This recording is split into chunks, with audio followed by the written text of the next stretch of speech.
Hey guys, so today we're catching trout with Powerbait, and before we do that, let's go ahead and set up a really easy Powerbait rig. You're going to need some leader line. I'm using 8-pound test mono right here.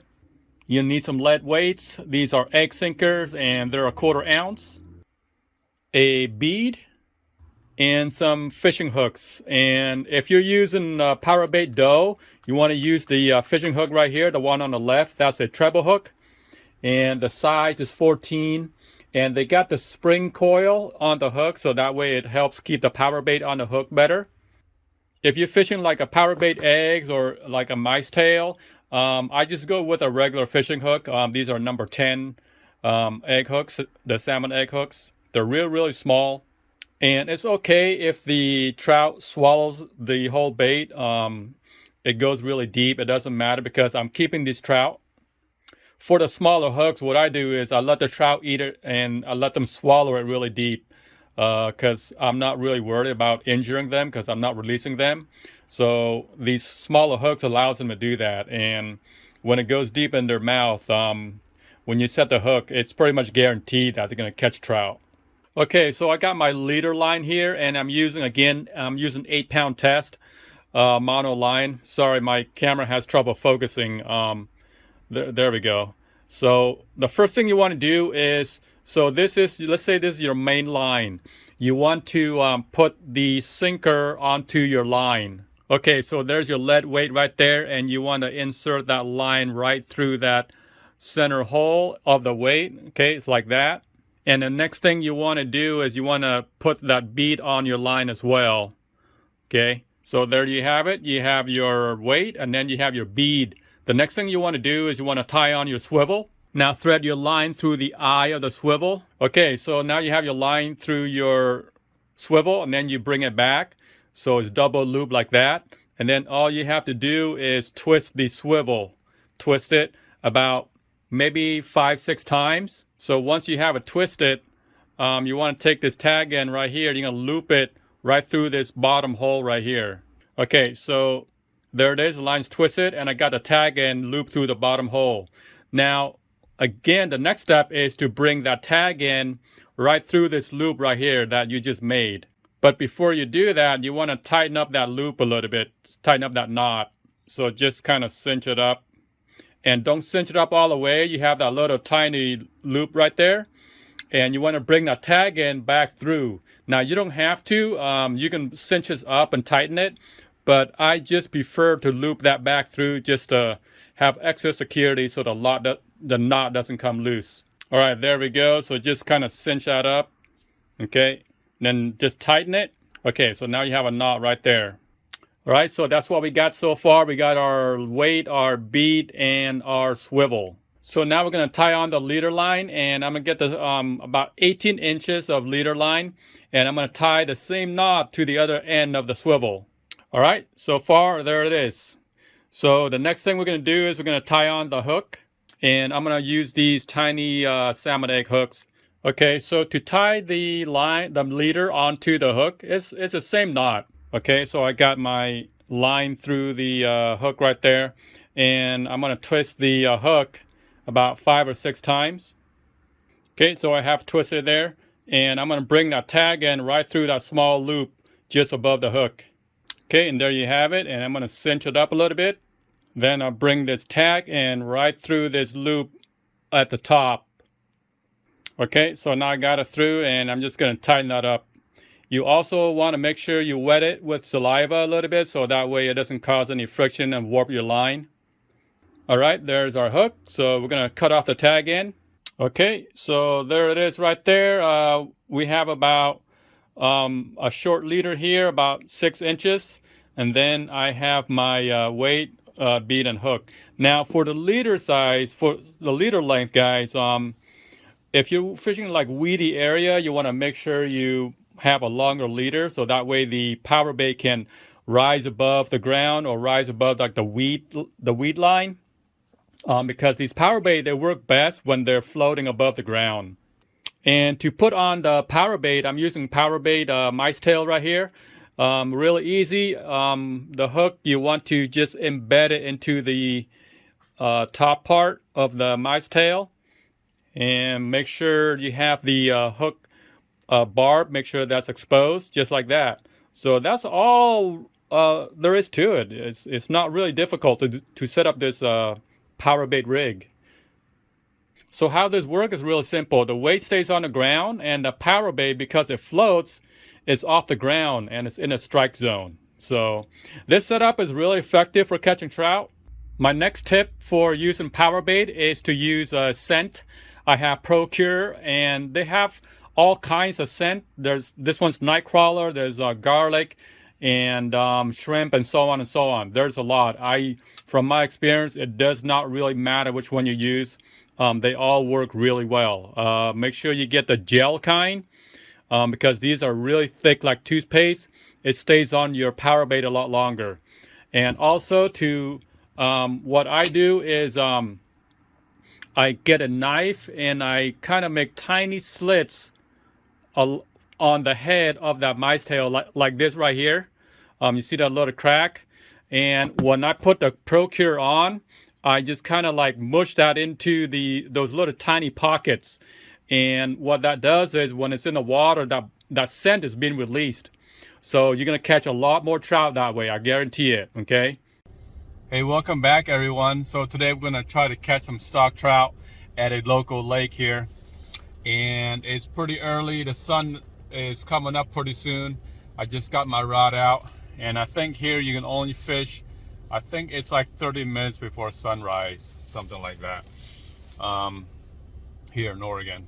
But anyways, it's pretty wet, it's pretty windy, pretty cold out there. And I just got 2 rods out. I got a 2-rod validation, so that's what I'm using. And I'm using power bait on both rods. And I got a bell on both rods. It's kind of going off because it's it's a little windy, so I'm gonna try to crack my window, and I guess with a fish bite the bell is gonna ring a lot harder. So yeah, hopefully we catch something today. They just stocked this lake about this week actually, and hopefully it's not all fished out. All right, so little rough day, little wet. Let's hope we do well.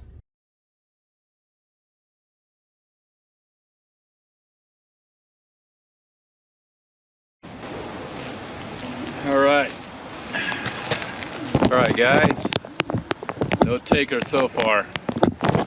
It's been about 30 minutes waiting for that bell to just go off. Hopefully.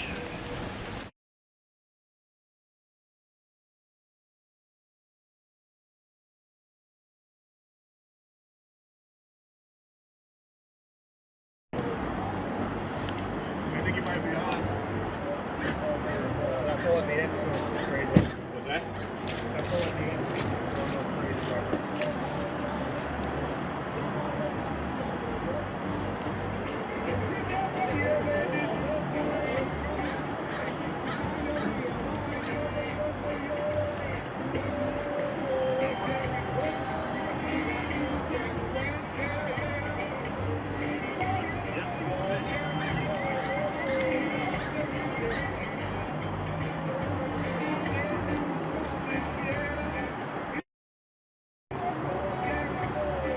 Got him, Brian.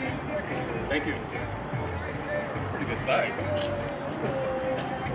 There we go. Finally, I'm on the board. Good looking trout. Now, this one was on a mice tail. Right on. Yeah, he took it down to the gullet, which is fine because we're gonna keep it.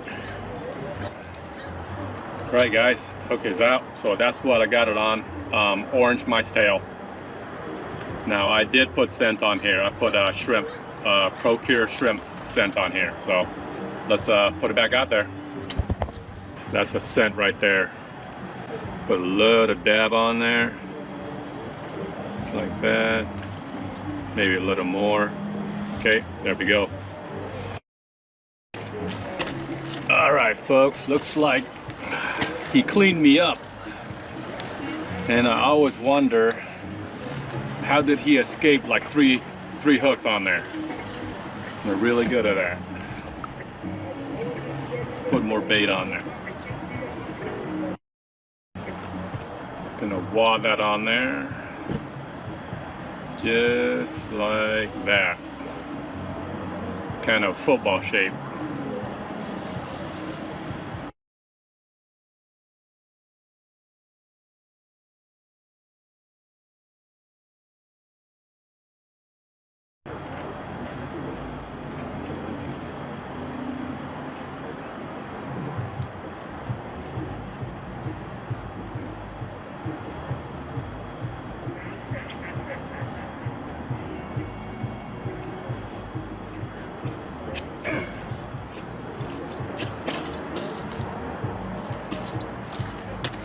Missed that one. I should have let him take it more. That's the second time he emptied me. Little thieves.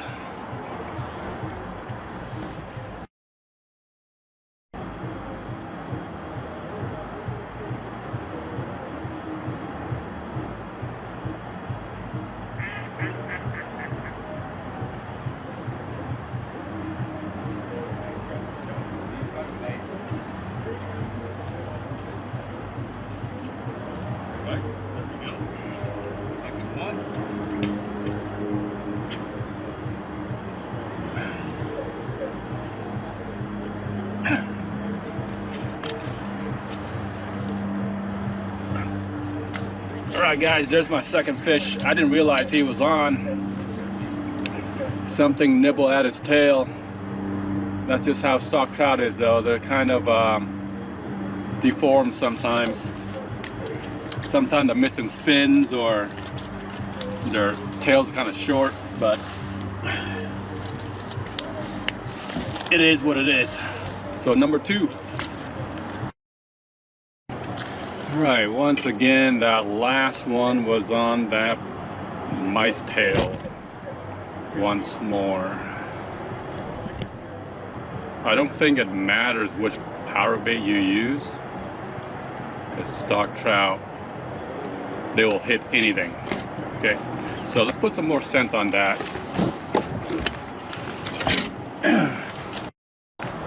Shrimp. Okay, there we go. Just a little dab, not too much.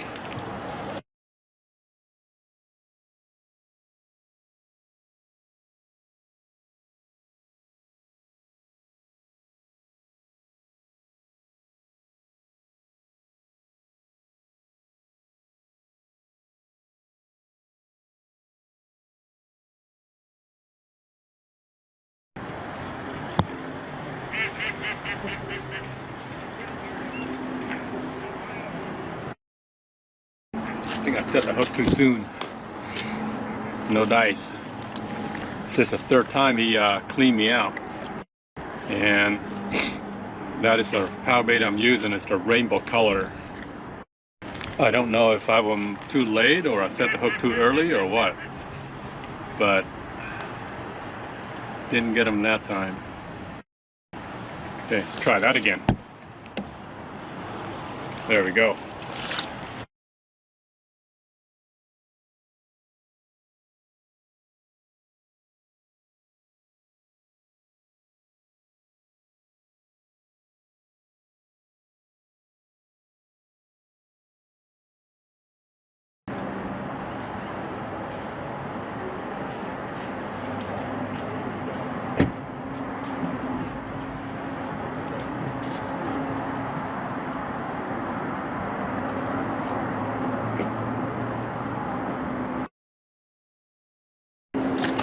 Go folks, 3 fish after 2 hours, again on the mice tail.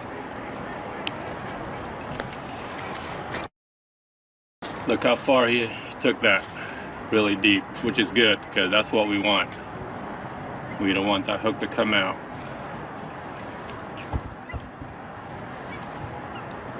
Give him back my hook. There we go, got it.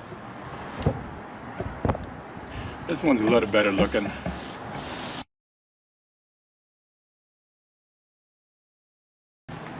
So that's a nice thing about the mice tail. They stay on there forever. You can keep on reusing it over and over again. There we go.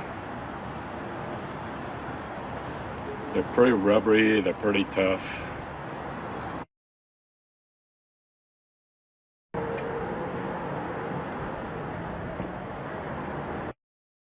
Right, just like that.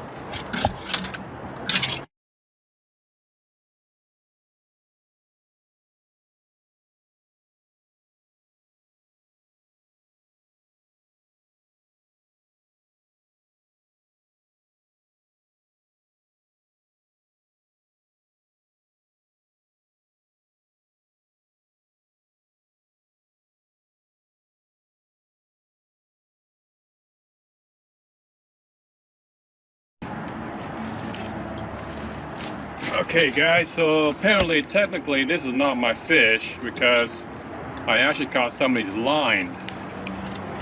I guess he was dragging his line around and it got caught in my hook. So nonetheless, I got him.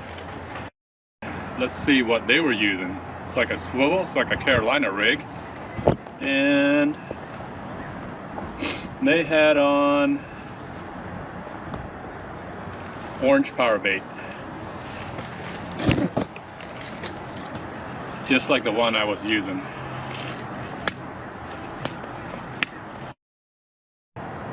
No, they were using the Powerbait ball, the power eggs. Whoa, he is way down there. And it looks like he was using a octopus hook, size number 8. With the power egg. Yeah. All right, there it is, number 4. That